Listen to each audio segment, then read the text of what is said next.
Bonjour, mes chers collègues, nous poursuivons nos travaux d'enquête sur les modalités du contrôle par l'État et de la prévention des violences dans les établissements scolaires, en recevant M. Xavier Bertrand, président du Conseil régional des Hauts-de-France, accompagné de M. Xavier Taquet, son directeur de cabinet. Il nous a semblé nécessaire de vous entendre à deux égards, au moins. D'une part, et de manière générale, il s'agit pour nous de mieux appréhender le rôle et le poids des régions dans le financement et le contrôle des établissements scolaires. D'autre part, et de manière plus spécifique, la région que vous présidez abrite un certain nombre d'établissements qui, pour des raisons certes différentes, suscitent l'intérêt de notre commission. Je pense notamment au lycée Averroès, dont la décision de résiliation du contrat qui le liait à l'État a récemment été annulée par le tribunal administratif de Lille. Je pense également à l'établissement Notre-Dame de Riaumont, Saint-Jean-de-Bosco de Liévin. Je précise que cette réunion est diffusée en direct sur le site de l'Assemblée nationale, puis sera consultable en vidéo. Et elle fera également l'objet d'un compte-rendu écrit qui sera également publié. Notre échange prendra la forme de questions et de réponses. Je vous poserai les premières questions, puis je donnerai la parole à nos rapporteurs, Madame Violette Spielbout et Monsieur Paul Vanier. Auparavant, l'article 6 de l'ordonnance du 17 novembre 1958, relative au fonctionnement des assemblées parlementaires, impose aux personnes auditionnées dans le cadre des travaux d'enquête de prêter serment, de dire la vérité, toute la vérité, rien que la vérité. Je vous invite donc, messieurs, à lever la main droite et à dire « je le jure ». Je le jure. Je vous remercie. Je vous poserai deux questions d'ordre général avant de céder la parole à nos rapporteurs. Première question sur l'année scolaire encore en cours. Quel est le montant global des subventions versées par la région Hauts-de-France aux établissements scolaires relevant de votre champ de compétences? Et pouvez-vous, s'il vous plaît, distinguer établissements publics d'une part et établissements privés, ainsi que les subventions qui sont obligatoires et celles qui sont facultatives d'autre part? Je vous remercie. Excusez-moi. Sur l'année en cours, la dotation globale de fonctionnement s'élève à 90,2 millions d'euros. 90,2 millions d'euros. On a ensuite les subventions pour les actions éducatives qui s'établissent à 3,2 millions d'euros. On a également sur un certain nombre de politiques volontaristes, c'est-à-dire les subventions, les prêts à taux zéro ou les garanties d'emprunt qui vont s'élever à 10 millions d'euros, mais nous aurons à partir de la rentrée une suspension ou une année blanche, notamment pour les établissements privés qui sont sous contrat. Et d'autre part, vous avez des dépenses qui sont assurées en maîtrise d'ouvrage région, c'est-à-dire que c'est la région qui les finance, c'est-à-dire la maintenance d'installations, de chauffage, d'ascenseurs, qui vont s'élever normalement pour l'année en cours à un peu plus de 5 millions d'euros. Oui. Pouvez-vous distinguer ce qui relève du privé et du public pour les établissements publics?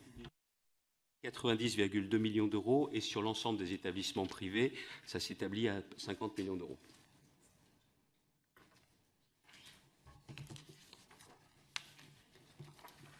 Est-ce que parmi celles accordées au privé, vous pouvez distinguer ce qui est obligatoire et ce qui est facultatif? C'est-à-dire les 50 millions d'euros font l'objet des dépenses obligatoires, qu'on a donc l'obligation d'inscrire, et les 10 millions d'euros sont des politiques qui ne sont pas obligatoires. Merci. La parole est au rapporteur. Vous n'avez pas une deuxième question, Madame la Présidente? Vous aviez dit? Il y a deux questions. Il y avait deux questions, c'était d'ordre général, et après je vous demandais de faire la distinction entre ce qui était accordé aux établissements publics et privés et ce qui était d'ordre obligatoire ou facultatif, et vous y avez répondu. D'accord. Oui, merci, Monsieur le Président. Alors, comme vous le savez, cette commission d'enquête se concentre tout particulièrement sur le sujet du contrôle de l'État, sur les violences et les situations de violence, notamment psychologiques, physiques ou sexuelles, au sein des établissements scolaires. Vous l'avez rappelé, la région a la responsabilité notamment des lycées et subventionne à ce titre de façon obligatoire les lycées publics, les lycées privés, et pour les lycées hors contrat peut avoir une politique d'accompagnement de certaines politiques éducatives. Nous y reviendrons. Ce qui nous intéresse particulièrement dans cette audition, c'est le sujet de l'inspection. Donc ma première question va être générale sur les inspections des lycées, inspections inspection académique, contrôle administratif. Est-ce que les conseils régionaux, votre conseil régional est associé aux inspections de lycée, l'a déjà été, et est-ce que vous souhaiteriez que ça le soit davantage au regard de tout ce qui se passe actuellement et ce qui est révélé actuellement? Et dans le même champ, considérez-vous qu'une inspection, une inspection générale soit fondée à s'intéresser également au personnel non enseignant employé par les lycées eux-mêmes en tant que collectivité territoriale?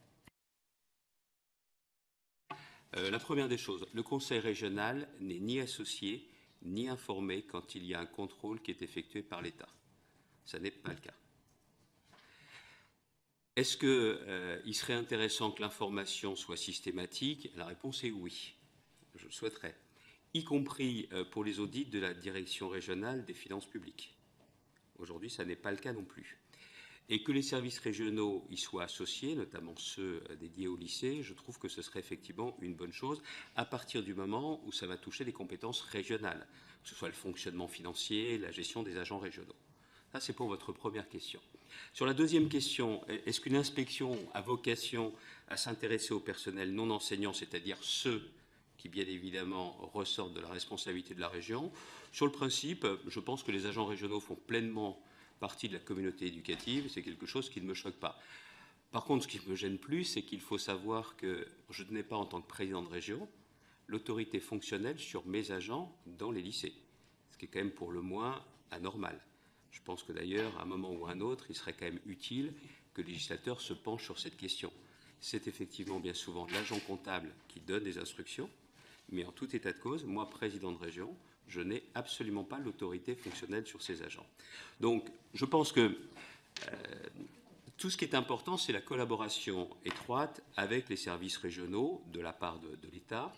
Ce qu'il faut voir également, c'est que quand nous lançons des inspections ou menons des enquêtes que la région mène pour ces agents au sein d'un établissement, je pense qu'il serait bien également d'avoir la réciprocité, la collaboration de l'ensemble des services de l'État.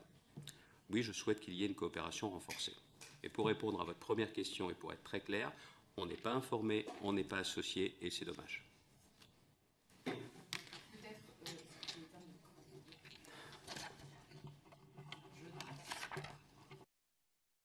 Peut-être pour approfondir ce point, vous avez dit que vous n'étiez pas associé finalement à l'autorité fonctionnelle des agents qui sont personnel non enseignant mais au sein des lycées. En revanche, si je ne me trompe pas, vous en avez le recrutement, la sélection. Est-ce que donc, on voit déjà effectivement un sujet, notamment par rapport au sujet des inspections et des bonnes pratiques du climat scolaire et de la vie scolaire, ce qui nous intéresse particulièrement dans cette commission. Donc, est-ce que vous pouvez préciser sur la partie recrutement si la région, les régions en général ou votre région des Hauts-de-France a mis en place un contrôle d'honorabilité particulier?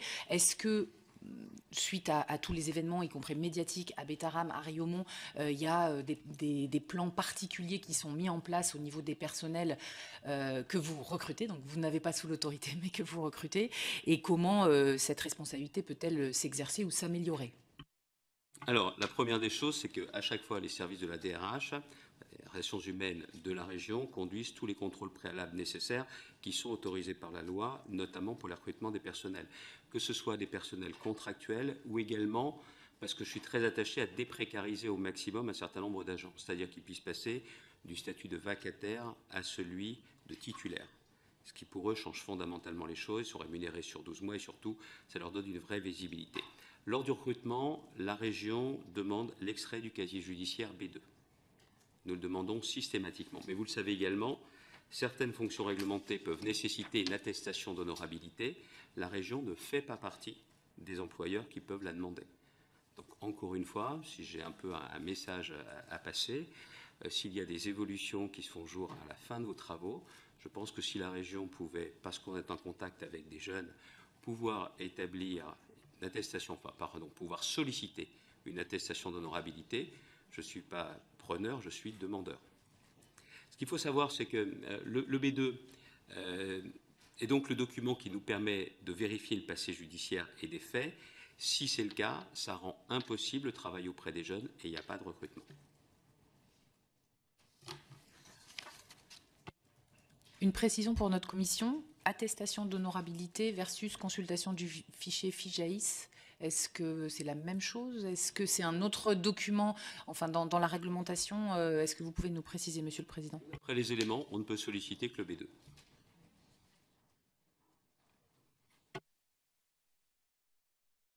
Je vais revenir maintenant sur le sujet des subventions que vous avez détaillé dans un premier temps, 90 millions d'euros l'année dernière pour les lycées publics de façon obligatoire, de dépenses pour les lycées publics, 50 millions d'euros de façon obligatoire pour les établissements privés sous contrat et 10 millions de subventions optionnelles pour tout type d'établissement sur projet au regard de la vie scolaire. Vous avez des collègues présidents de région qui sont aujourd'hui mis en cause pour la nature des subventions qui seraient données à des écoles privées hors contrat. Notamment, on a un réseau qui est particulièrement ciblé par certains articles de presse, donc avec toutes les précautions que je peux prendre, le réseau Espérance Banlieue, dont on a un établissement à Roubaix dans notre région des Hauts-de-France. Est-ce que la région des Hauts-de-France subventionne des actions dans le hors-contrat? Comment se passent ces subventions? Est-ce que ce sont des demandes de subventions? Est-ce que ce sont des réponses à des appels à projets? Comment s'organise la relation entre lycée et établissement hors contrat? Alors non, la région Hauts-de-France ne subventionne aucun établissement privé hors contrat. Ce n'est pas le cas. Mais je vais déborder de cette seule réponse pour vous dire qu'au regard d'enjeux et de compétences de la région, ça peut être notamment l'attractivité économique, l'action économique qui sont raccord avec les compétences de la région, je ne me l'interdis pas par principe. Mais aujourd'hui, ça n'est pas le cas. Et depuis toutes les années où je suis à la tête de la région des Hauts-de-France, ça n'a pas été le cas. Ça, c'est le premier point. Vous m'aviez demandé quoi pour mes collègues, exactement? Pardon. Il faut, en fait, il y a deux régions où il y a un sujet de contestation de certaines subventions vers le hors contrat, donc Espérance Banlieue et puis un autre réseau. Donc il y a des dénonciations, des signalements et des études en cours. La question est, si vous étiez sollicité pour du hors contrat, est-ce que vous le feriez? Est-ce que vous l'avez déjà été aussi? Est-ce qu'il y a eu des sollicitations refusées au niveau de Hauts-de-France? Comment, en fait, est-ce que les critères de subvention aux écoles privées, qu'elles soient sous contrat ou hors contrat, sur des projets, sont aujourd'hui formalisés au niveau du Conseil régional? Est-ce qu'il faudrait le faire au regard de tout ce qu'on se pose comme question collectivement aujourd'hui? Voilà, relation, notamment je pense au quartier politique de la ville où la région intervient beaucoup.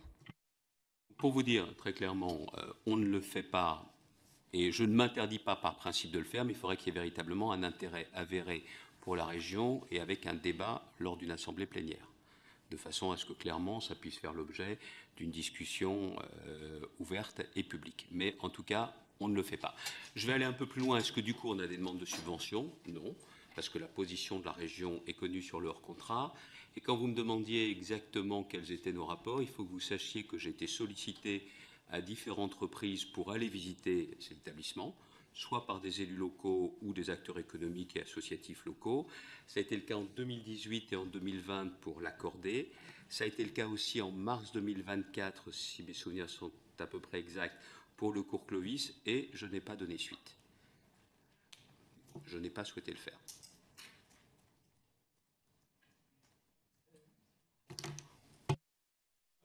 Alors, étant donné que moi-même j'ai été sollicitée il y a quelque temps en tant que députée pour visiter l'accordé à Roubaix, moi je l'ai fait, je ne me le suis pas interdit, donc peut-être vous pouvez nous expliquer les raisons de ce refus de visite. Est-ce que c'est parce que c'est hors contrat et que ou que ce ne sont pas des niveaux lycées?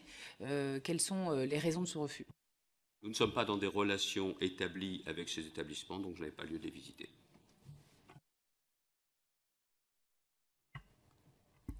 Voilà, je vais terminer sur l'aspect politique général des lycées en vous posant une question sur ce sujet des subventions, des 10 millions d'euros des subventions qui sont accordées de façon, on va dire, autonome par le Conseil régional, en dehors d'une obligation pour le public ou en dehors d'une obligation pour les établissements privés sous contrat. Ces 10 millions d'euros, est-ce que vous pouvez détailler le type de projet pour lequel ils sont attribués, expliquer comment sont instruits les demandes? Est-ce que c'est un format d'appel à projet? Est-ce que ce sont des subventions du président qui souhaite solliciter ou soutenir une politique en particulier qui serait spécifique? Et est-ce qu'il vous est arrivé d'attribuer des subventions plusieurs années de suite et d'en supprimer ensuite en raison d'un événement ou de retirer des subventions régulières à des établissements privés sous contrat. Première chose, je vais y arriver avec le micro. Première chose, c'est que la région s'est historiquement engagée à hauteur de 10 millions d'euros par an. Ça ne sera pas forcément le cas cette année compte tenu des conditions budgétaires qui nous sont imposées par l'État. Nous ne pourrons pas cette année être à ce niveau-là. Sur ces politiques, on va qualifier de volontaristes. C'est un choix du Conseil régional de le faire. Ces sujets, à chaque fois, ont fait l'objet de protocoles d'accord conclus avec les réseaux, notamment l'enseignement diocésain. On les rencontre, et qui sont accompagnés, donc, les projets sont donc accompagnés de manière prioritaire. Ce qu'il faut savoir, c'est pourquoi on le fait. J'aurais juste à revenir un court instant. Au-delà de la contribution obligatoire, c'est-à-dire le forfait régional d'externat, qui représente donc, comme je vous l'ai indiqué, 50 millions d'euros par an, nous avons la possibilité d'accorder des subventions d'investissement facultatives à ces établissements privés de second degré selon le type d'établissement. Vous le savez, l'article 69 de la loi Fallou autorise les collectivités à subventionner dans la limite de 10% de leurs dépenses annuelles, ce que nous faisons. Pour les établissements d'enseignement technique professionnel agricole et les maisons familiales rurales, très attachées au réseau des MFR dans la région, c'est la loi Astier de 1919 qui ne limite pas les subventions des collectivités territoriales. Donc on peut accorder tout type d'aide, subventions, prêts gratuits, mise à disposition de matériel à ces établissements privés. Il y a une condition qui est importante, je voudrais la rappeler parce qu'elle n'est pas forcément connue. Il est important de ne pas apporter une aide supérieure à celle consentie aux établissements publics de même nature. Donc clairement, je le dis et je l'assume, ces subventions facultatives relèvent donc bel et bien d'un projet et d'une volonté politique. Ces subventions pour nous servent à financer avant tout des travaux ou des achats d'équipements et on pratique avances remboursables à taux zéro ou alors des prêts à taux zéro ou alors des annuités d'emprunt qui sont souscrits pour des gros travaux et donc ça peut revenir de façon récurrente parce que les intérêts d'emprunt vont courir sur plusieurs années.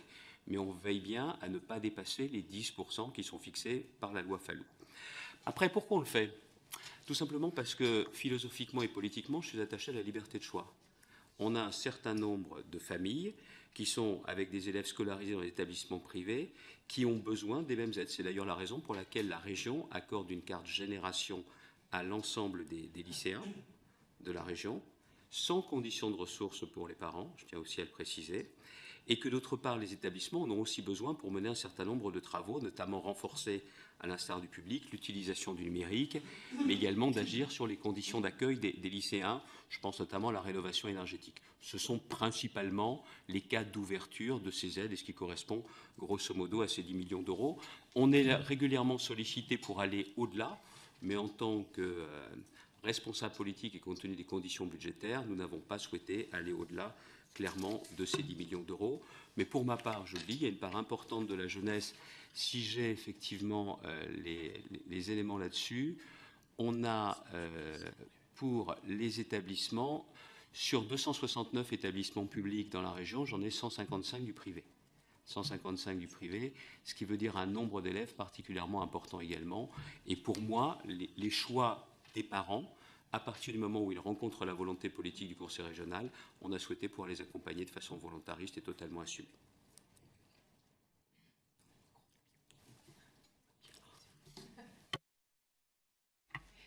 Pour rester sur ce point donc, de ces 10 millions d'euros qui sont donc attribués sur des programmes liés aux équipements et au bien-être des élèves, à l'évolution numérique, c'est un protocole d'accord donc, qui est peut-être annuel ou pluriannuel avec l'enseignement diocésain, vous nous préciserez.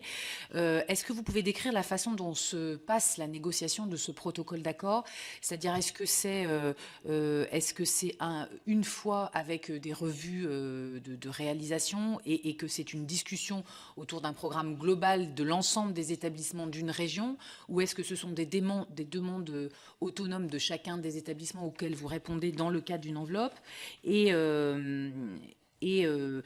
est-ce qu'au cours de cette négociation entre enseignement diocésain et région, le DAZEN, le rectorat sont associés à un moment ou à un autre? Est-ce qu'il y a un travail commun sur ce programme de soutien de la région sur les lycées privés? Ok, plusieurs choses. Les discussions sont menées principalement par le vice-président, ou la vice-présidente, ça a été pendant quelques années Manuel Martin, qui était vice-présidente, également avec les services de la région, bien évidemment. Ce sont des discussions globales et c'est eux également qui nous aident à hiérarchiser les projets pour voir justement ce qui est prioritaire en termes d'urgence, que ce sont des travaux de sécurité, ce sont des travaux de rénovation énergétique. C'est dans ce sens qu'ont lieu bien évidemment les discussions. Est-ce qu'on informe après coup le rectorat? Oui, mais le rectorat n'est pas partie prenante des discussions que nous pouvons avoir et des choix que nous faisons sur la hiérarchisation des projets et sur l'affectation donc des 10 millions d'euros. C'est pluriannuel, à moins qu'on soit sur une subvention à un moment donné pour une année précise et juste pour un achat de matériel, mais quand c'est sur des garanties d'emprunt, c'est des conventions pluriannuelles. Et d'autre part, ce qu'il faut savoir, c'est que même si on respecte l'autonomie de l'établissement, on a, nous, l'obligation de bien vérifier que les travaux ont été effectués ou que les travaux sont engagés pour pouvoir clairement engager les financements. Donc il y a un contrôle qui se fait par la collectivité via les comptes financiers ou lors de l'instruction de la demande de dotation complémentaire qui va être faite par l'établissement. Donc clairement, au titre des subventions, ce qu'il faut savoir, c'est qu'on a un contrôle sur pièce qui est systématique et qui est fait au préalable du versement du solde. Il n'y a pas de versement de solde s'il n'y a pas la production justement des pièces absolument indispensables. Et on a aussi un contrôle sur place qui peut être pratiqué en fonction des modalités d'attribution sur les travaux, mais enfin on n'a jamais eu de problème manifeste là-dessus. Contrôle sur pièce et contrôle sur place possible.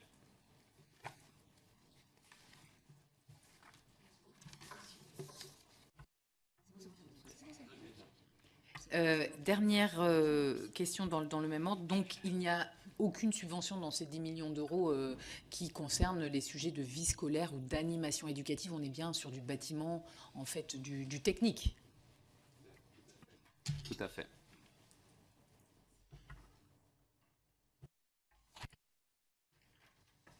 Merci, Monsieur le Président, pour ces premiers éléments d'ordre généraux.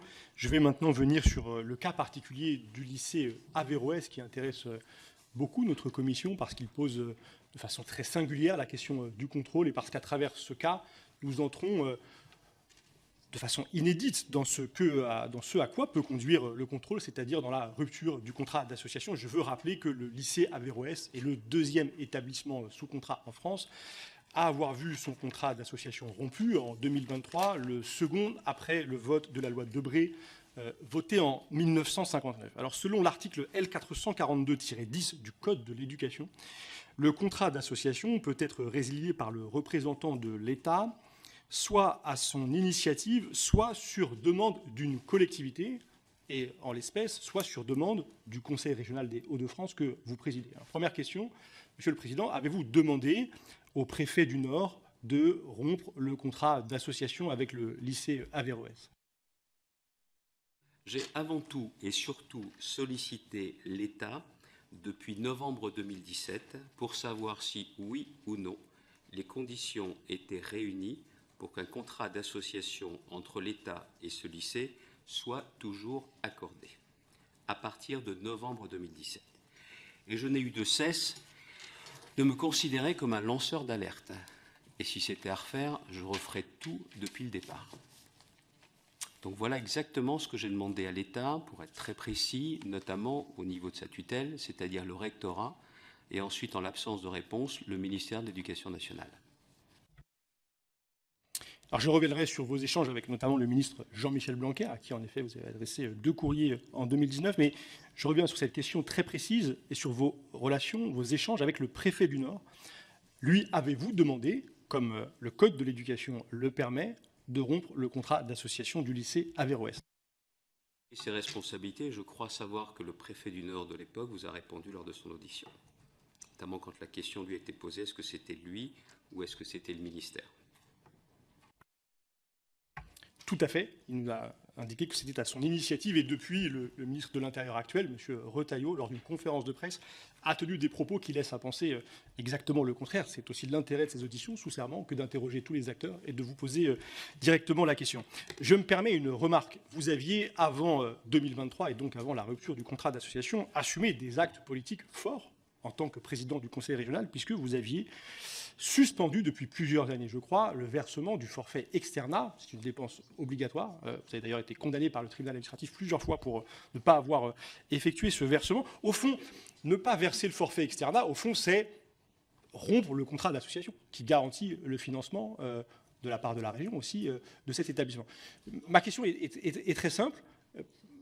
Pourquoi ne pas être allé peut-être au bout donc, de cette démarche que vous avez engagée en suspendant le versement du forfait externat, en demandant au préfet, comme le Code de l'éducation là encore le permet, de rompre ce contrat?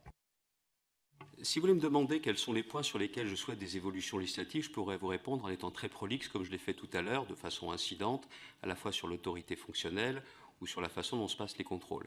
Donc si vous voulez me faire dire que sur des questions comme celle-ci, j'aimerais que la région ait plus de responsabilités et de compétences, je vous réponds oui. Mais en attendant, je connais bien les principes de qui est responsable de quoi. En la matière, vous m'obligez un peu, monsieur le rapporteur, à refaire un peu un historique sur ce dossier. Et je le dis parce que ça intéressera beaucoup de monde, peut-être derrière devant sa télévision, ou même également dans cette salle, pour bien rappeler les choses. Tiens d'ailleurs, historiquement, on est au lendemain de Charlie, je me rends dans cet établissement, à l'invitation des responsables de cet établissement, en présence de Gérald Darmanin, qui est l'un de mes colistiers pour les élections régionales, et en présence notamment de Jean-René Le Cerf, qui est le président du département du Nord, qui connaît bien les responsables. Et je m'y rends pourquoi? Je m'y rends comme d'ailleurs je me suis rendu, je crois, l'après-midi même, à la mosquée de Saint-Quentin, pour entendre des responsables musulmans et pour voir que dans ce lycée, ces jeunes nous disaient très clairement, comme l'ensemble de la communauté éducative, nous ne sommes pas ceux qui ont perpétré cet assassinat. Ça a été la même chose l'après-midi même avec les responsables de la mosquée de Saint-Quentin, je suis élu de Saint-Quentin, où nous étions des élus et tous les représentants confessionnels du département. Entendre ce message était important.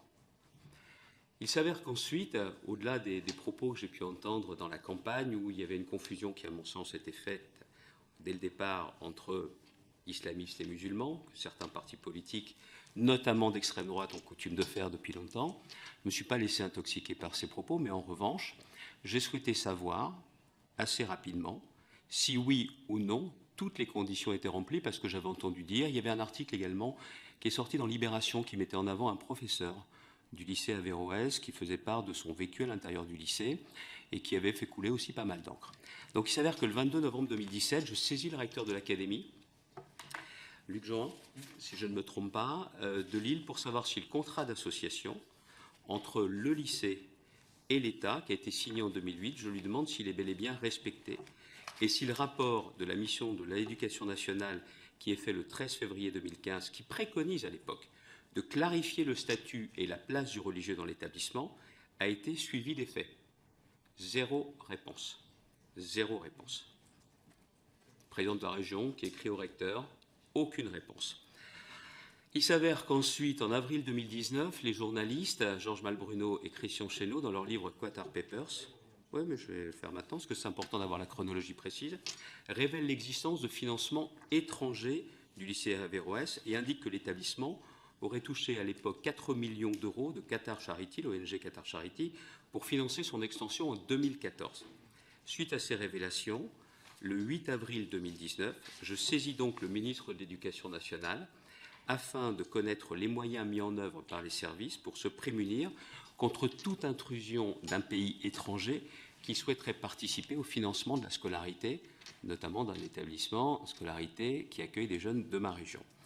Par un courrier qui datera du 15 novembre 2019, le ministre de l'Éducation nationale m'informe qu'il envisage de diligenter une inspection de l'établissement dans les meilleurs délais. Par ailleurs, il évoquait dans cette même lettre de mi-novembre le lancement d'une action coordonnée en lien avec les services des finances publiques de contrôle des comptes du lycée. Suite à cette information, j'informe le ministre de l'Éducation nationale par courrier du 19 novembre que dans l'attente des conclusions de ces deux actions, je décide de suspendre le forfait d'externat, qui est une dépense obligatoire, je le sais très bien quand je le fais, c'est une dotation prévue par la loi, versée par la région. Après cette enquête, je suis destinataire, le 10 juillet 2020, du rapport de l'inspection qui confirme que le lycée a bel et bien obtenu un prêt de 800 000 € de la Mosquée de Mulhouse, remboursé grâce à un don de 850 000 € de l'ONG Qatar Charity en 2014. Par courrier, j'interroge le 27 octobre 2020 le ministre de l'Éducation nationale sur les conclusions du rapport, et ce rapport notamment pour savoir si la Mosquée de Mulhouse, qui a reçu elle-même des financements étrangers, est intervenue dans le financement du lycée, et sur quel document l'inspection générale s'est appuyée pour affirmer que le don n'avait été assorti d'aucune condition. Je n'ai pas eu de réponse précise aux questions dans mon courrier du 27 octobre 2020, le Conseil régional, sous mon impulsion, c'était ma décision, a donc cessé de verser le forfait d'externat prévu par le contrat d'association. Je peux continuer, mais si vous voulez, je voudrais quand même préciser quelque chose maintenant. À la suite notamment du rapport de la Chambre régionale des comptes, qui date du 30 juin 2023, le préfet du Nord va ensuite convoquer, je pense qu'on va y revenir, convoquer la commission de concertation pour l'enseignement le 27 novembre 2023, qui conduira par 16 voix, j'insiste sur ce point, je pense que j'aurai besoin de le redire tout à l'heure, par 16 voix pour, 9 abstentions et aucun vote contre à la résiliation du contrat d'association. La suite, vous la connaissez, vous l'avez évoqué. Le tribunal administratif, en première instance, a donc conclu à l'annulation de la dénonciation du contrat. Et le gouvernement, et j'ai salué cette décision, a décidé effectivement de former appel. Voilà où nous en sommes aujourd'hui. Et pour être totalement complet, j'ai indiqué que tant que toutes les voies de recours n'auront pas été évoquées, engagées, tant qu'il n'y aura pas de jugement définitif, la région ne reprendra pas le versement du forfait d'externat. Monsieur le rapporteur.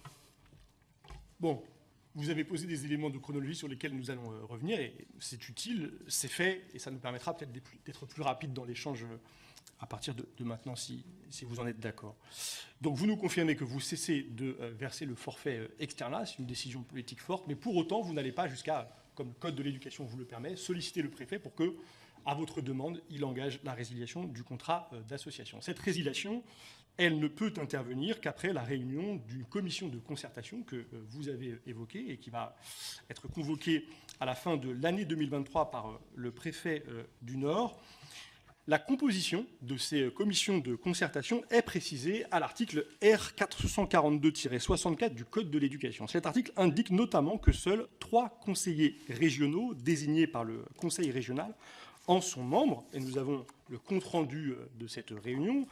Madame Martin, Madame Dorchy, Madame Varet, conseillère régionale des Hauts-de-France, étaient membres et ont participé à la réunion de cette commission de concertation. Or, ce PV fait apparaître, Monsieur le Président, que vous avez, vous aussi, participé aux travaux de cette réunion de la commission de concertation. Pourquoi est-ce à votre initiative, à l'initiative de quelqu'un d'autre, et si oui, de qui étiez-vous associé à cette réunion? C'était à l'initiative du préfet.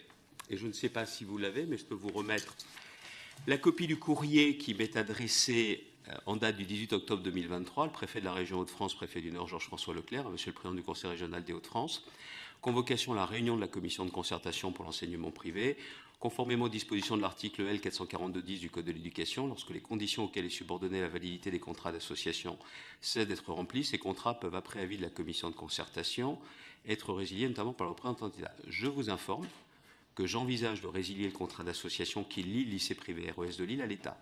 Je vous transmettrai ultérieurement en temps utile le rapport de saisine de la commission académique de concertation.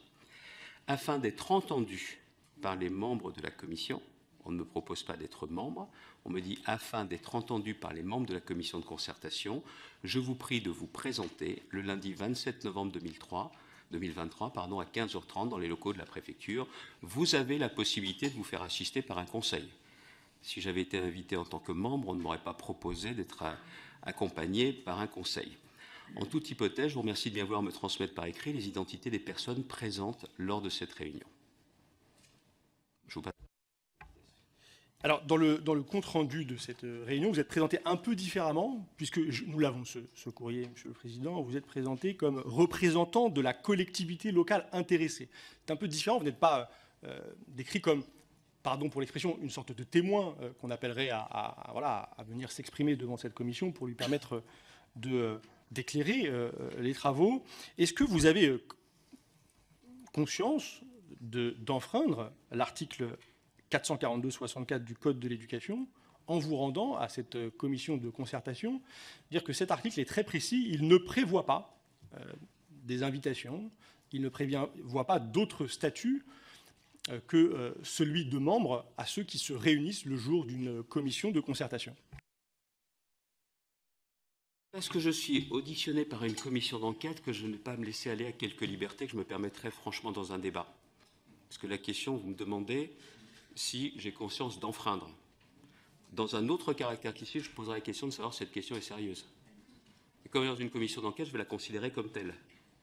Pourquoi je suis invité? Pas pour voter, je suis invité comme président de la collectivité, celui qui a assumé la responsabilité de ce choix.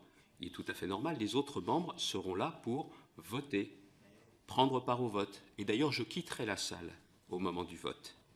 Donc, que je sois amené à exposer la position de la région, que je sois amené à exprimer la motivation de ma décision, c'est une chose.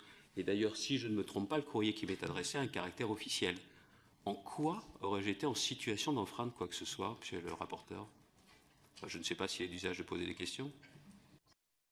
Oh, mais le dialogue peut être utile, il peut y compris éclairer nos réflexions et nos travaux. Et l'avis des membres de cette commission d'enquête, eh bien, encore une fois, je vous renvoie à la rédaction très précise de cet article du Code de l'éducation qui ne prévoit pas la présence, votre présence en tout cas, dans cette commission de concertation. Alors, vous avez indiqué que vous y participez pour présenter la position de la région. Est-ce que vous pouvez nous décrire votre rôle durant cette commission? Vous intervenez à quel moment, de quelle façon, pour attirer l'attention des participants, sur quels aspects? Monsieur le rapporteur, que vous aviez le compte-rendu précis de cette commission, donc vous avez l'ensemble des éléments, moi je ne l'ai pas sous les yeux, je peux très bien le récupérer, j'ai répondu aux questions, et ensuite j'aurais aussi réagi à une interpellation, si je ne me trompe pas, du conseil du lycée Averroès, qui grosso modo me comparait à mes opposants d'extrême droite, ce que je n'ai pas pour habitude de laisser passer.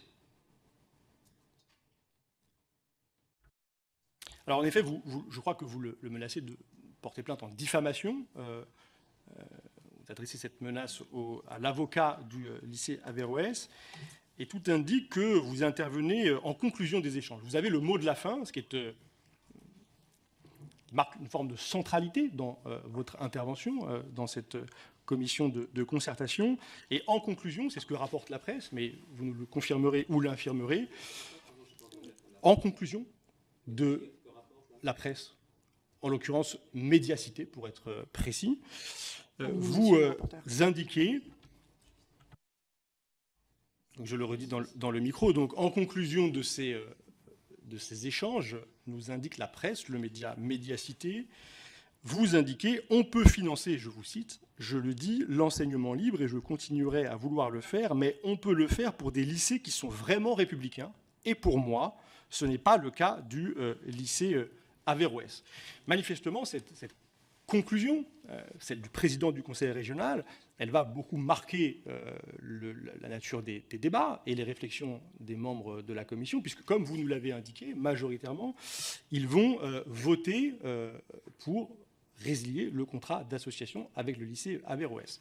Vous avez donc une place centrale dans cette commission de concertation. Comment est-ce que vous expliquez cette place centrale, alors que, je veux le rappeler, la présence du président du conseil régional n'est pas prévue par l'article R442-64 du Code de l'éducation? Quel était le cas? Pourquoi aurais-je été convoqué par le représentant de l'État? Après, il y a une deuxième chose. Vous avez parlé d'enregistrement. La préfecture enregistre cette commission?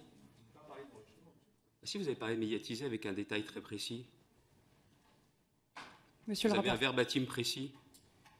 La préfecture a procédé à un enregistrement de cette réunion?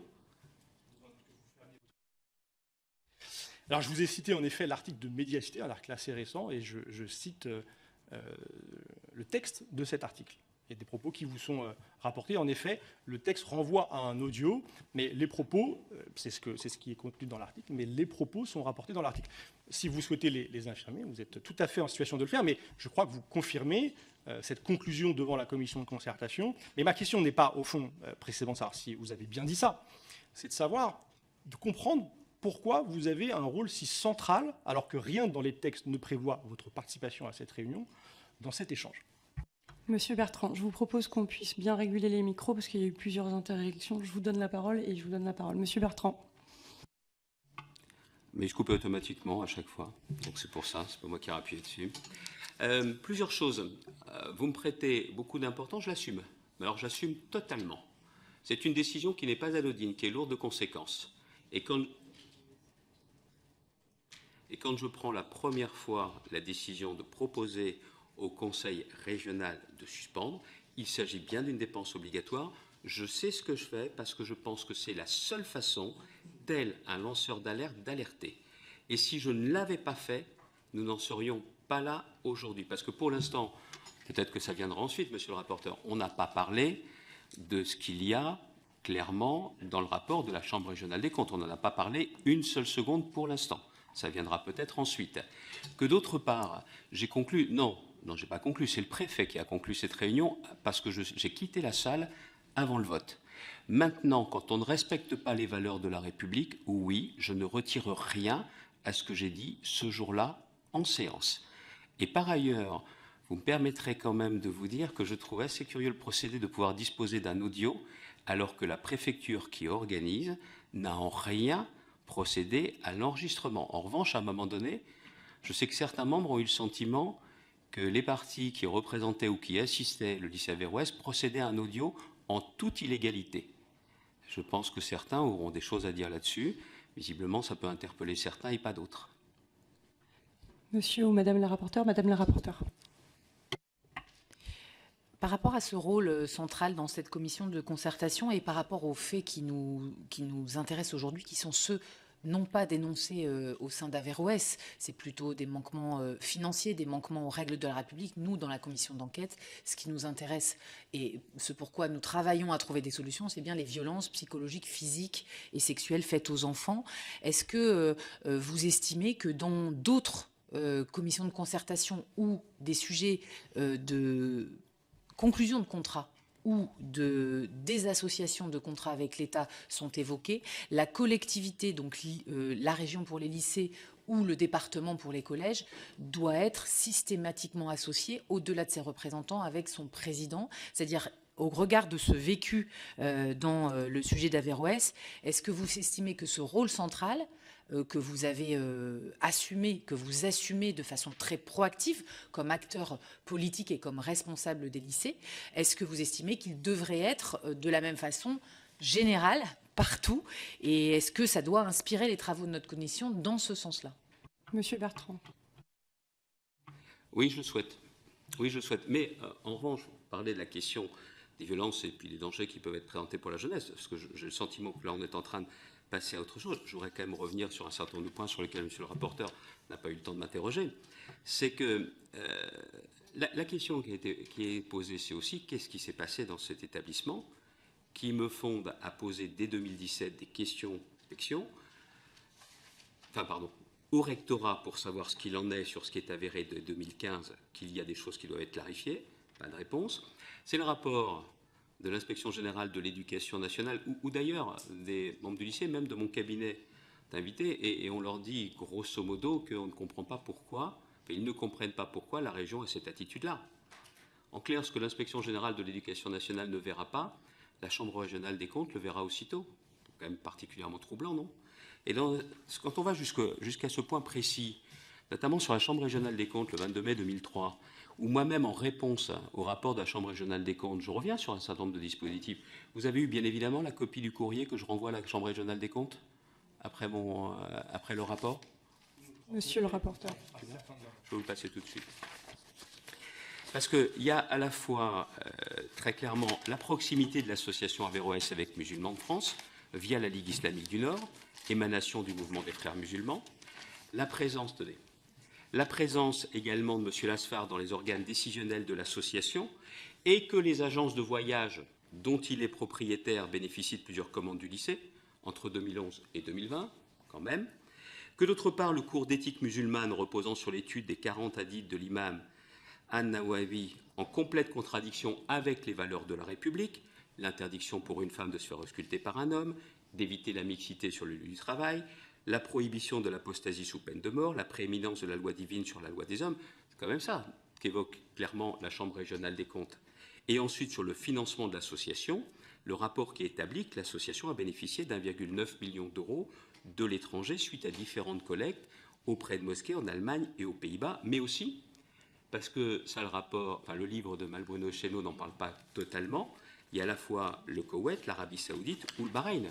Et quand même tout ça qu'il y a dedans. Et pardonnez-moi de le dire, ça n'est quand même pas rien. Après, suffisamment de respect pour l'autorité judiciaire pour dire que tant qu'un jugement définitif, il n'y a pas lieu de s'exprimer et de voir quelle attitude adopter, mais c'est quand même une chose solide. Il ne faut pas non plus oublier qu'à la Chambre régionale des comptes, ce sont des magistrats.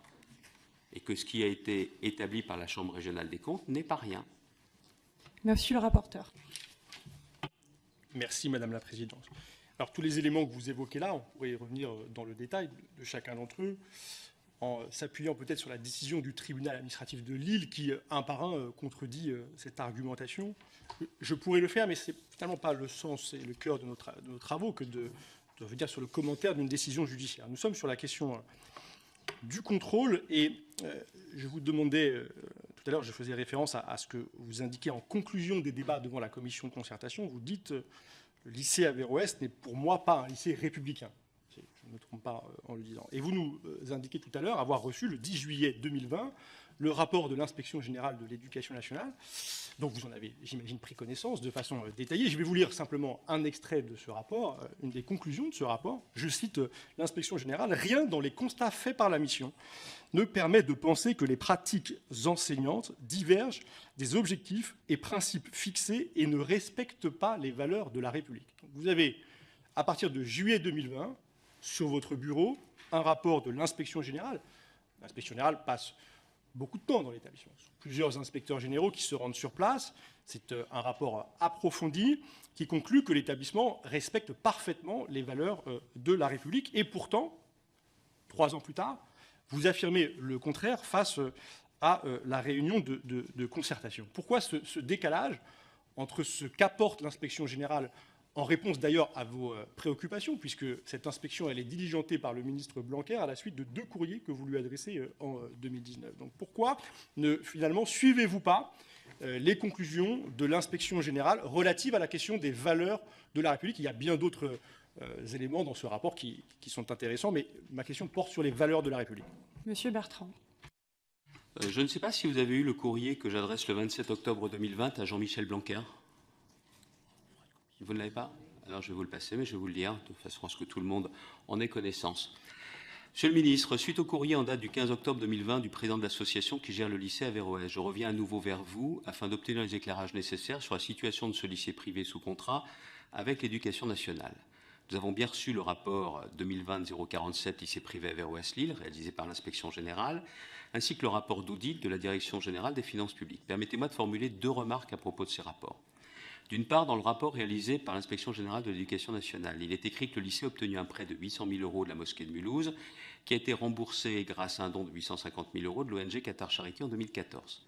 Et que, je cite, « La situation se résume donc en un don fait par une ONG internationalement reconnue à un établissement d'enseignement.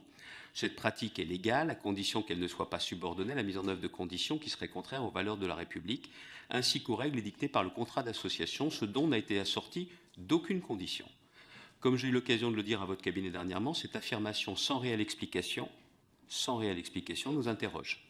Pour quelles raisons la mosquée de Mulhouse, recevant elle-même des financements étrangers, est intervenue dans le financement du lycée?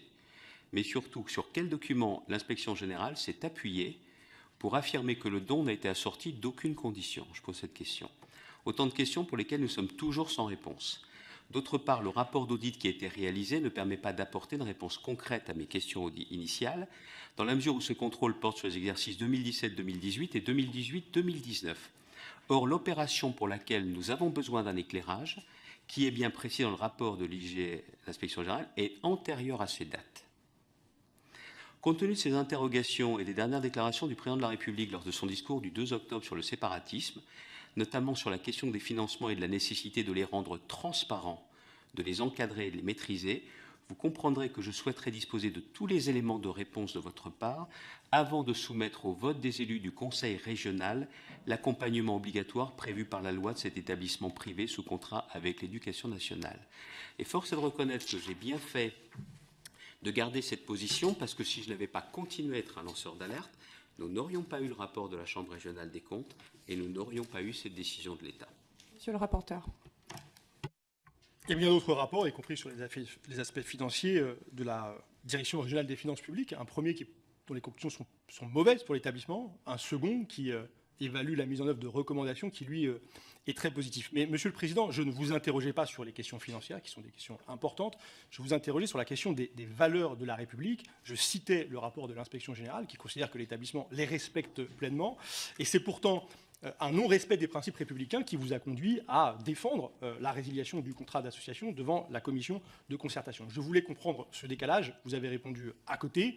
Plus largement, peut-être, votre appréciation sur l'inspection générale de l'éducation nationale, comme président de région, quelle valeur avez-vous accordée à ce rapport que vous avez demandé, qui vous a été transmis, mais dont manifestement vous ne suivez pas les conclusions du point de vue, là encore, de l'appréciation, de la mise en œuvre des principes républicains dans l'établissement Averroès.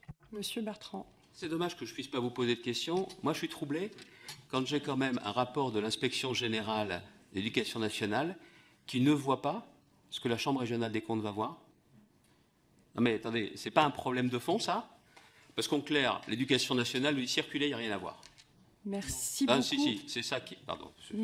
Merci beaucoup, monsieur Bertrand. Je n'ai pas terminé de répondre à monsieur le rapporteur. La commission d'enquête pose des questions, vous pouvez y répondre, il peut y avoir un débat, mais le rôle de la commission d'enquête, c'est de poser des questions. Monsieur le rapporteur. Madame la Présidente, je peux terminer ou pas, Madame la Présidente? Je n'ai pas terminé sur ce point-là. Allez-y. Répondre aux questions, c'est l'essence même de ma venue ici, et d'ailleurs, j'ai été l'objet de questions qui m'ont été posées dans un questionnaire.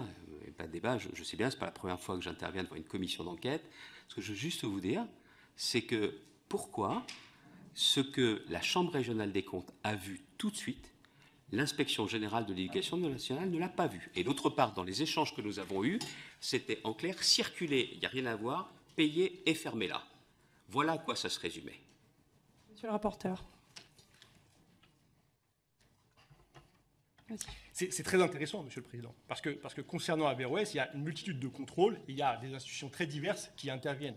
La DRFIP, l'inspection générale, la Chambre régionale des comptes, comme vous le dites. Mais il y a en effet beaucoup à dire du contenu des conclusions des rapports de chacune de ces institutions. Notamment, c'est très étonnant que vous vous appuyez beaucoup, Monsieur le Président, sur les conclusions qui apprécient le pédagogique du rapport de la Chambre régionale des comptes, et on peut s'étonner qu'une Chambre régionale des comptes apprécie sur le pédagogique. Il me paraît que l'inspection générale de l'éducation nationale est mieux à même de faire une évaluation du pédagogique. Et pour le coup, sur les valeurs de la République, là encore, vous n'avez toujours pas répondu. Elle considère que le fonctionnement de l'établissement est parfaitement républicain. Sur les aspects financiers, il y a la Chambre régionale des comptes, il y a l'inspection générale qui rappelle le caractère légal de subventions qui viennent de l'étranger, et il y a encore une fois 2 rapports de la DRFIP. Le second rapport, celui qui évalue la mise en œuvre de recommandations, est très favorable à l'établissement. Je reviens, si vous le voulez bien, Monsieur le Président, au fil de notre échange, sauf si vous souhaitez, sur la question des valeurs républicaines, à nouveau, vous avez l'occasion de me répondre, ce que vous n'avez toujours pas fait. Je voudrais revenir, et pour aller vers la fin de mes questionnements, sur l'évolution de votre rapport à cet établissement Averroès, puisque vous-même, en introduction de notre échange, vous avez rappelé qu'en effet, en 2015, vous vous êtes rendu sur place à la suite des attentats. Vous avez apporté votre soutien à l'établissement. Cet établissement, vous l'avez défendu, ou alors pas votre soutien, vous le direz avec vos termes. Cet établissement, vous l'avez défendu notamment dans le cadre du débat des élections régionales en 2015 face à Marine Le Pen, en fustigeant tout amalgame entre islam et islamisme qui était fait. La candidate Le Pen en 2015 prenant l'engagement, si elle était élue à la tête de la région, de couper les subventions à l'établissement Averroès, ce que vous ferez vous-même quelques années plus tard. Dans le journal L'Express en 2015, vous dites « Je me suis rendu dans l'établissement au lendemain des attentats. J'ai vu l'indignation qui a été exprimée. J'ai vu également la façon dont ils ont dit, les membres de l'établissement, qu'en rien ce à quoi ils croyaient ne pouvait permettre de donner la mort ou inciter à la haine. » Vous le dites très précisément. En 2017, lors d'une séance du Conseil régional, votre vice-présidente chargée des lycées affirme en réponse à l'interpellation d'une élue Rassemblement national « Il ne nous appartient pas, nous, à la région, de juger de la qualité des enseignements de cet établissement ». Et puis il y a 2019, la parution de l'ouvrage Qatar Papers, que vous avez évoqué, et une ambiance au Conseil régional où le groupe Rassemblement national revient, permettez-moi l'expression, à la charge sur la question d'Averroès et va vous interroger de façon de plus en plus rapprochée à propos de la façon dont les liens entre le Conseil régional et l'établissement s'organisent. Et c'est là que vous durcissez le ton. Vous allez écrire en avril, puis en novembre au ministre Blanquer. Entre-temps, en août 2019, vous annoncez suspendre une demande de subvention de la part de l'établissement Averroès. Ma question est simple. Pourquoi ce tournant, Monsieur le Président, entre un soutien affiché et, en tout cas une position qui est tout à fait républicaine avec cet établissement, et puis à partir de 2019, ces courriers, ces suspensions de subventions dans un contexte où le Rassemblement national se saisit de la question avec beaucoup de vigueur au Conseil régional. Monsieur Bertrand. Monsieur le rapporteur, si vous suivez un peu mes interventions, vous devriez savoir que ma boussole politique, ça n'a jamais été les extrêmes. Ni l'extrême gauche, ni l'extrême droite.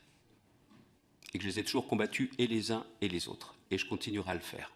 Donc je n'ai pas besoin de savoir ce que me disent les extrêmes pour savoir quelle doit être mon attitude en politique. Ça a toujours été le cas et ça sera toujours le cas. La boussole, c'est l'intérêt général et pas ce que me disent les extrêmes. Maintenant, on va aller un peu plus loin. Vous avez utilisé à 2 reprises le terme de soutien. Je vais vous dire une chose très clairement, quand je m'y rends le 8 janvier, c'est parce que j'y suis invité pour clairement, en ce qui concerne cet établissement, témoigner de son soutien aux victimes de l'attentat. Voilà, eux, ce qu'ils font avec cette minute de silence et cette Marseillaise. Ce sont eux qui décident de très clairement afficher leur soutien aux victimes par rapport à l'horreur de ce qui s'est passé. Ça, c'est le premier point. Qu'est-ce qui nous a amené à évoluer? 2 choses. L'absence de réponse du rectorat de l'Éducation nationale à mes questions à partir de 2017. Pourquoi je n'ai pas de réponse? C'est quand même dramatique dans un pays comme le nôtre. Je suis président de région, je sollicite l'État et je n'ai pas de réponse.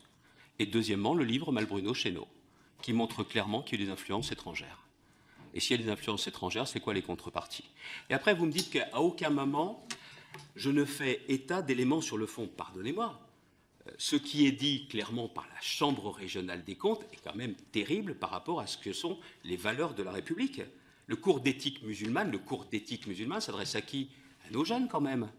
Vous avez vu exactement ce qu'il y a quand on étudie l'ouvrage Les 40 hadiths de l'imam An-Nawawi. Je vais terminer. Pour moi, c'est très clair. Liberté, égalité, fraternité, égalité homme-femme, je suis désolé. Quand on étudie un tel ouvrage, justement au cours d'éthique musulmane, non, les valeurs de la République ne sont pas respectées. C'est aussi simple que ça. Donc voilà exactement quelle était ma position. Moi, je ne fais pas l'amalgame entre les uns et les autres. J'ai toujours refusé de le faire. J'ai combattu ceux qui faisaient l'amalgame entre les islamistes et nos compatriotes de confession musulmane. Mais à partir du moment où j'ai des éléments qui sont ces éléments-là, oui, je le dis, je l'assume, comme un lanceur d'alerte, comme quelqu'un qui, si c'était à refaire, le referait exactement de la même façon. Et je veux aussi reprendre un point sur lequel vous avez tenu des propos qui pourraient créer une confusion. Vous l'avez fait pour le soutien.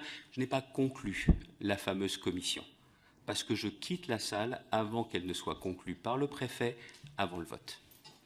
Merci. À ce stade, il y a 2 minutes des questions d'actualité au gouvernement. Je voulais préciser qu'il y avait encore 2 questions, une par Madame la rapporteure et une autre par Monsieur le rapporteur, ainsi que 2 demandes d'intervention de José Borin et Sarah Legrain.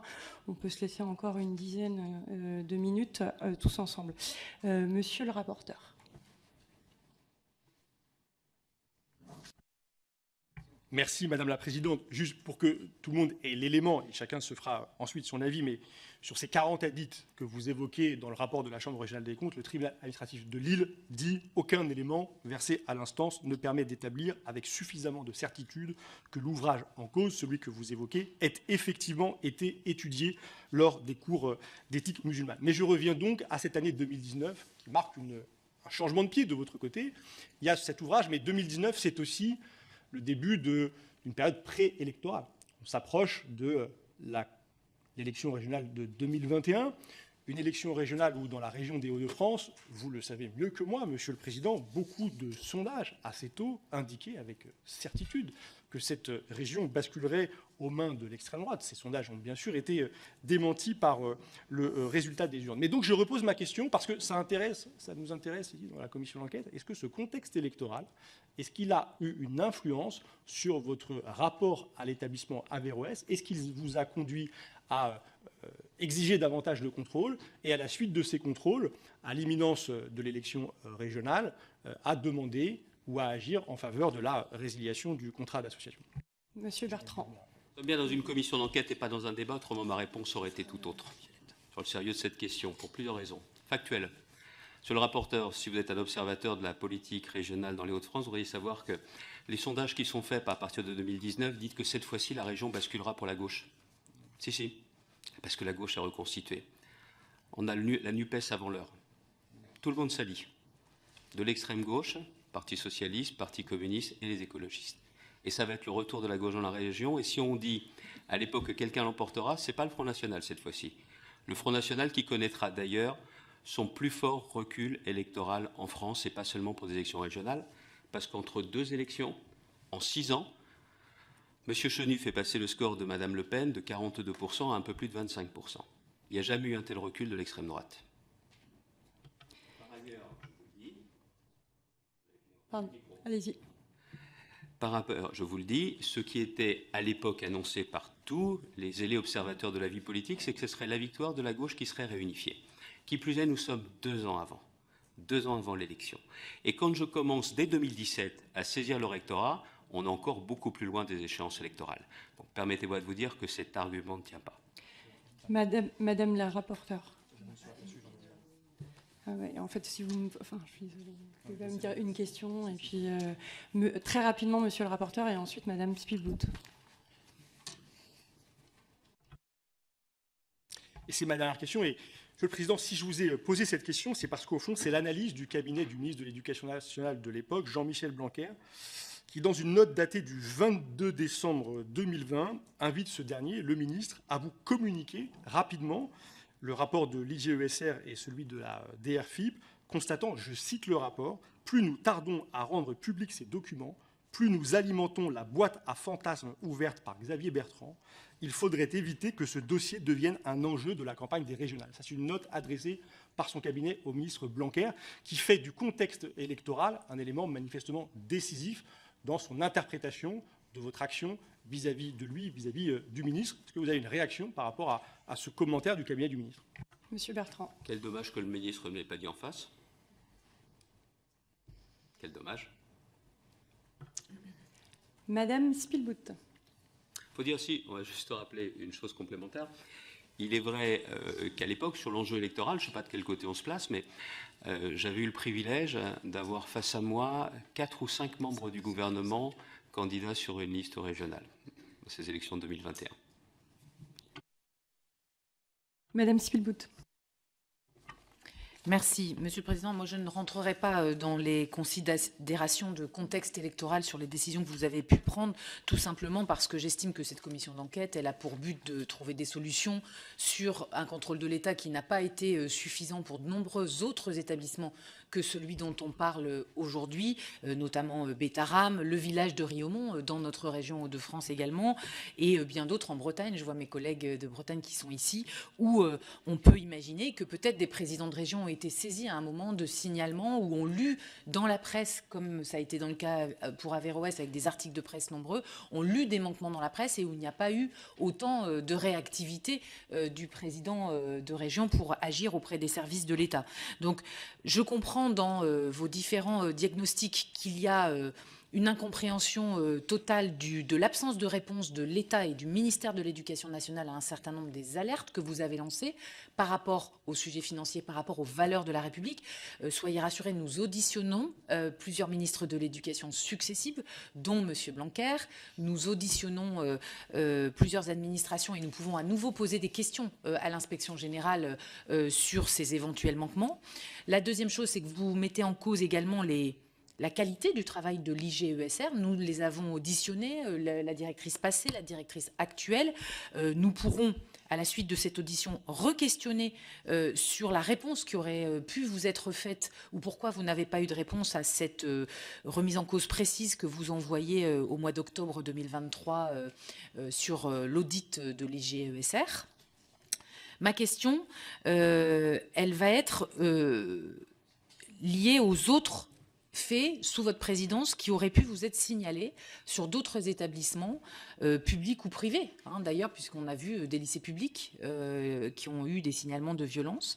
Est-ce qu'il vous est arrivé, comme vous l'avez fait de façon extrêmement proactive et par votre devoir lié au manquement supposé des valeurs de la République, est-ce qu'il vous est arrivé de faire des saisines du préfet, des points d'alerte pour d'autres établissements, pour des faits de violence par exemple?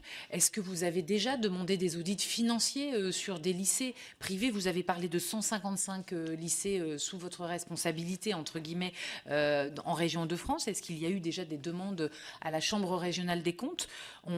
Voilà, toute cette proactivité dont mon collègue peut remettre en cause le bien fondé politique et dont moi je vois l'utilité pour aller au bout des pouvoirs du contrôle de l'État et des collectivités territoriales, est-ce que vous l'avez déjà mis au service d'autres cas depuis votre début de mandat? Et puis nous nous poserons la question, bien sûr, pour d'autres collègues en France. Monsieur Bertrand. Pardonnez-moi, Madame la rapporteure, je n'ai pas demandé à la Chambre régionale des comptes d'effectuer un rapport. Ça n'est pas dans mes compétences. C'est le préfet qui peut le faire, ou la Chambre régionale qui peut s'autosaisir. Ça n'est pas dans mes compétences. Moi, mon interlocuteur, c'est le ministère de l'Éducation nationale. Donc à chaque fois que j'ai eu affaire, c'était le rectorat et ensuite le ministère. Et pour être très complet également, il n'y a pas eu que Jean-Michel Blanquer qui était saisi également, Papendaï, que dans un courrier du 17 octobre 2022, je sollicite également. Donc ça a été le cas pour l'ensemble des ministres de l'Éducation nationale qui se sont succédés.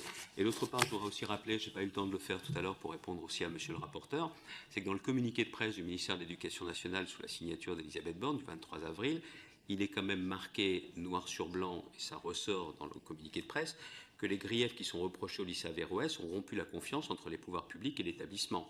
Ce n'est pas un communiqué du Conseil régional des Hauts-de-France, c'est un communiqué officiel du ministère de l'Éducation nationale, sachant qu'aujourd'hui, il n'y a que la justice qui sera souveraine.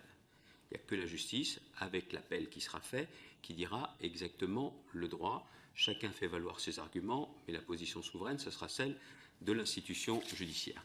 Est-ce que nous avons été saisis d'autres cas? La réponse est non.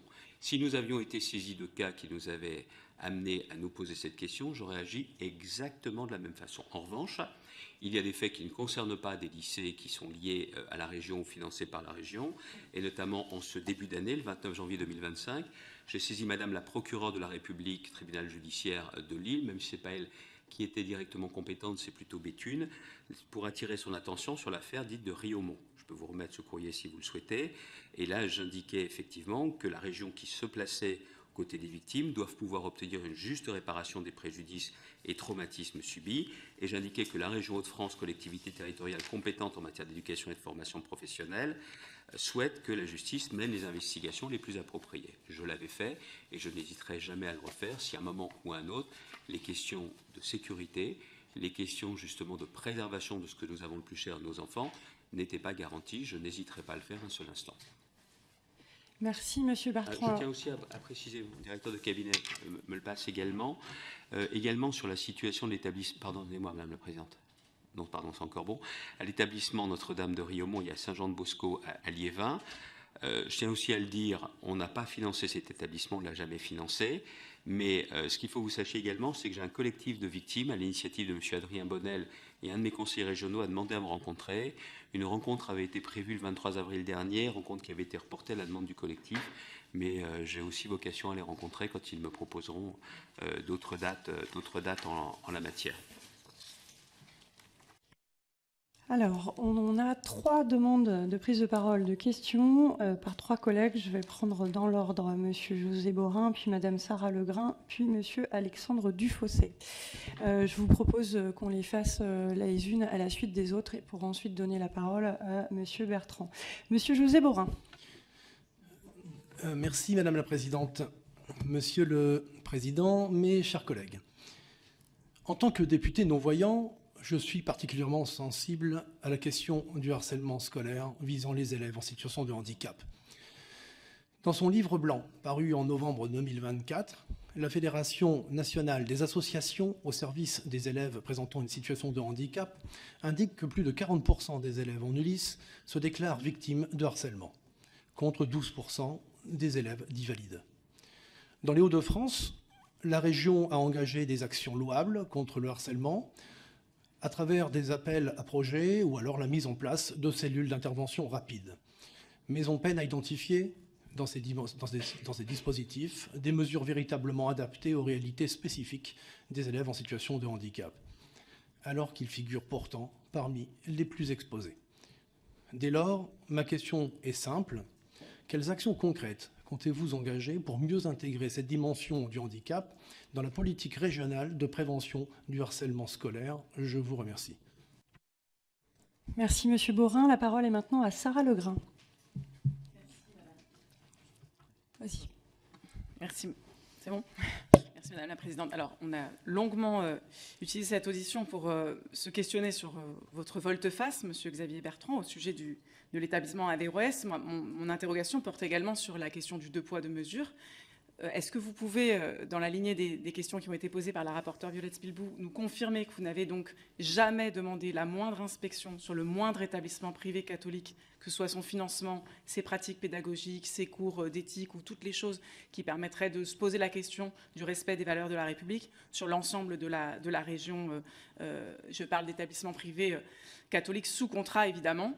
Que vous financez. Et particulièrement, par exemple, j'aimerais vous poser la question du lycée Jean-Paul II à Compiègne, qui a bénéficié d'un demi-million d'euros de la région Hauts-de-France la même année, donc pour la rénovation d'un bâtiment et pour des équipements numériques, la même année qu'il a été mis en cause sur le fait d'avoir refusé à des professeurs d'emmener des élèves voir un film sur Simone Veil et un film sur l'homophobie au Kenya. Ce à quoi le directeur avait répondu: quand on est catholique, on ne va pas voir un film sur l'amour entre deux personnes du même sexe, on ne s'inscrit pas dans cette tendance. On la voit surtout partout comme si c'était une norme. Or, ça reste une minorité, heureusement pour notre humanité. Donc ça, c'est les mots du responsable, du chef de cet établissement Jean-Paul II, établissement sur lequel il y a une enquête préliminaire en cours, ouverte, pour diffamation, injure, provocation publique à la haine et à la discrimination. Donc j'aimerais savoir, par exemple, pour cet établissement-là ou pour tout autre établissement sur lequel il pourrait y avoir des questionnements sur le respect qui vous semble très cher des valeurs de la République, si vous avez mené quoi que ce soit comme démarche pour en fait voir où vont les fonds que vous ne manquez pas de dispenser abondamment dans votre région à l'enseignement catholique. Merci Madame Legrain. Et finalement, la parole est à Alexandre Dufossé. Merci Madame la Présidente, mes chers collègues. Monsieur le Président, j'aimerais d'abord dire que je suis aussi élu au Conseil régional. Je suis au Conseil régional des Hauts-de-France depuis 2021. Donc Monsieur le Président, j'avais une question et c'était évoqué par le rapporteur Vanier. Il a rappelé plusieurs reprises que le groupe Rassemblement national a plusieurs fois donné l'alerte sur ce lycée Averroès.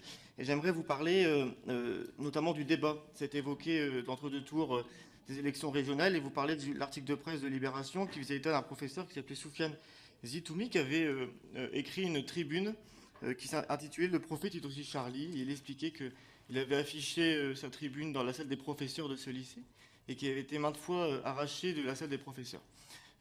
Ce fait a été évoqué lors du débat du second tour et je voulais vous poser la question donc évoquée par Marine Le Pen qui vous demandait et qui disait que si elle avait été élue présidente de région en 2015, elle arrêterait les financements et qu'il lancerait une enquête. Et j'aimerais savoir, Monsieur le Président, pourquoi, parce que vous avez dit que vous êtes lanceur d'alerte, mais vous avez finalement entrepris des démarches uniquement à partir de 2017. Alors, Monsieur le Président, ma question est la suivante. Pourquoi avoir attendu 2 ans 2 ans après le débat où Marine Le Pen vous a interpellé sur ce lycée, 2 ans après la publication de cet article de presse par Libération. Donc pourquoi avez-vous attendu 2 ans, 2017 et est-ce que vous regrettez finalement d'avoir attendu 2 ans? Monsieur Bertrand, pour répondre à l'ensemble de ces 3 questions.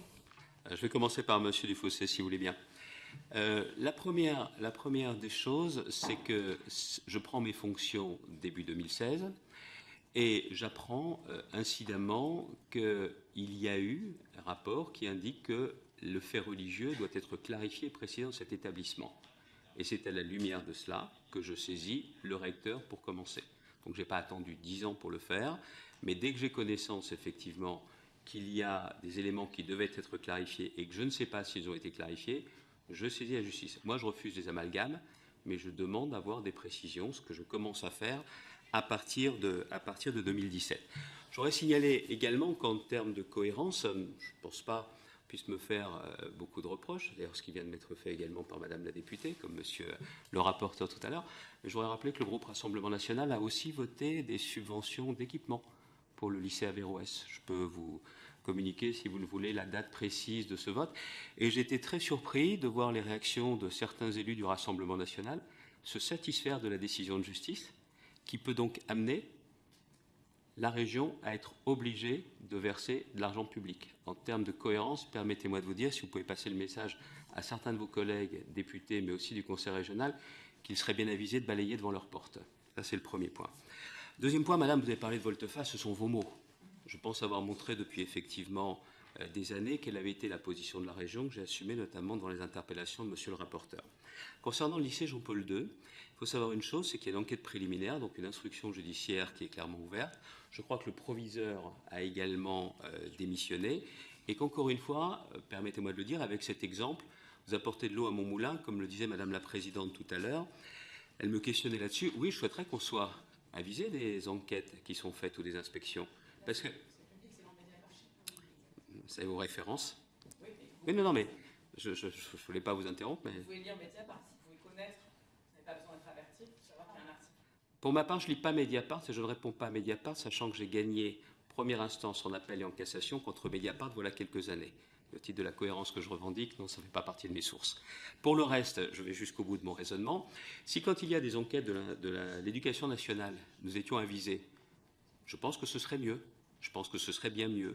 Et dans les recommandations que vous pouvez être amenés à faire, je pense que celle-ci peut correspondre, je ne sais pas si c'est la position de l'ARF ou de la position de l'ADF, mais si les collectivités locales étaient directement informées des inspections, ce serait bien mieux. On n'aurait pas besoin de l'apprendre par notamment le courrier Picard ou le Parisien, ce sont davantage mes références, de ce qui s'est passé et notamment de la démission du proviseur, clairement. Et donc, à partir du moment où si un contrat d'association est dénoncé pour une raison ou pour une autre par l'État, bien évidemment, nous en tirerions, nous aussi, toutes les conséquences. Mon indignation, mes critiques ou mes remarques ne sont absolument pas à géométrie variable.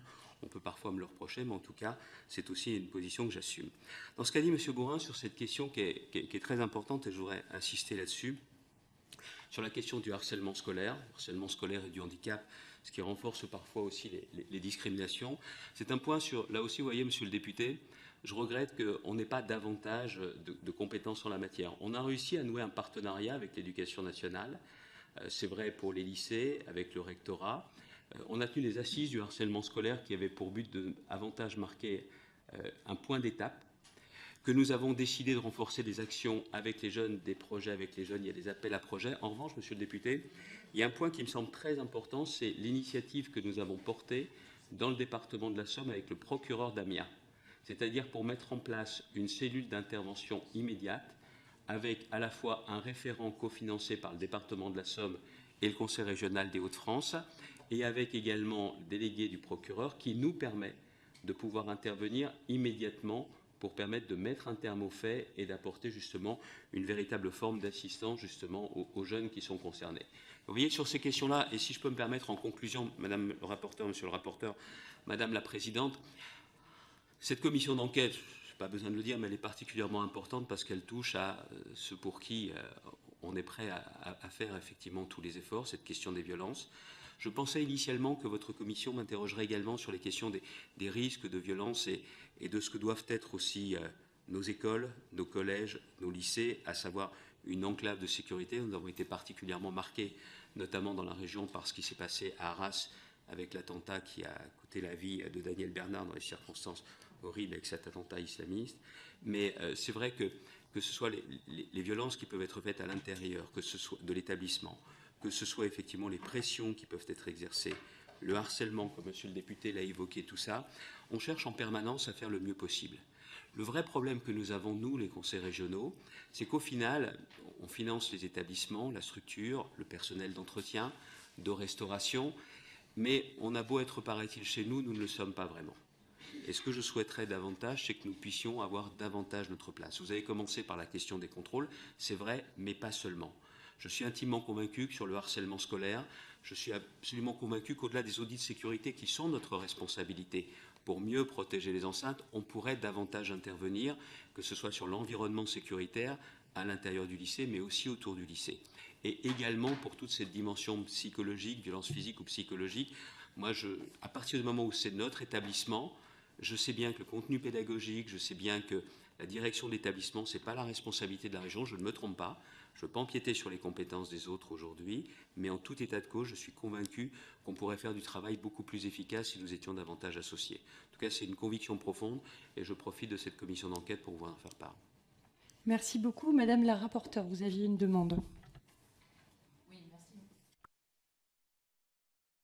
Merci, Monsieur le Président. Effectivement, on auditionne également l'Association des départements de France qui a la double compétence, donc les collèges, mais également la protection de l'enfance et ce sujet des collectivités territoriales, y compris des mairies, qui gère le périscolaire dans les enceintes scolaires, intervient dans les propositions que nous ferons. Une dernière demande, si vous voulez bien nous donner également le courrier que vous avez évoqué du mois d'octobre 2023, dans lequel vous remettez en cause les conclusions de l'IGESR et de l'audit financier, parce que, comme je vous l'ai dit, nous allons suivre ce dossier et faire la demande. On l'a peut-être déjà dans les archives qu'on a, mais on a beaucoup de documents, et on fera la demande à l'IGESR des réponses qui ont été apportées sur ces critiques de leur travail, puisque ça fait partie également de notre champ de compétences, et que le but, c'est que ces inspections soient efficaces et ne passent à côté de rien pour lutter contre les violences faites aux enfants. Je vous remercie. Merci Madame la rapporteure. Je crois qu'effectivement, il y a eu des documents de passé lors de cette audition et d'autres seront assurément communiqués. Je voulais vous préciser que dans le cadre des travaux d'enquête de cette commission, la prochaine audition aura lieu demain à 11h avec l'audition de plusieurs chercheurs et chercheurs. Notre commission reprend ses travaux demain matin à 9h30 avec l'audition conjointe de Madame Sandrine Rousseau et Monsieur Erwan Balanan, respectivement présidente et rapporteur de la commission d'enquête relative aux violences commises dans les secteurs du cinéma, de l'audiovisuel, du spectacle vivant, de la mode et de la publicité. Merci beaucoup.